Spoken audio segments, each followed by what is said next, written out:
The first film I ever worked on in the industry was The Abyss. I animated the majority of the shots in them. So I came in, and it was a B-spline modeler. Mark had written this kind of cool program where I could just animate the single spline, and then I had all these orthogonal circles that would later get distributed over the surface of the pseudopod. And the resolution was so high. I mean, there was no internet back then, right? Okay, this is in '88. The resolution was so high that we couldn't view the fully rippled version of the pseudopod, so we had to look at still frames, right, on the monitor, you know, the fully resolution version. Now, of course, it's automated, you know. So, and then I would separately animate the actual rings of the circle to do the undulation, and then you would have to counter-rotate to actually prevent gimbaling when it got distributed at 90-degree normals on the control vertice, and that would produce one entire sock. So I could actually see a low-resolution version of the actual pseudopod.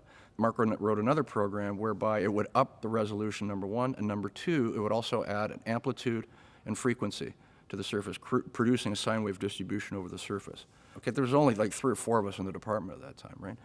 Mark's shader that he wrote allowed it to do one bounce ray tracing, and it would do sort of fractal distribution, right, optical distribution of the actual background as being composited on. And so we would scan out every single frame, okay, and a matte, and that would be actually be optically composited on the machine. The only one shot that was digitally composited was done by Noel, okay, where the water actually drops. And that was the only digital compositing shot.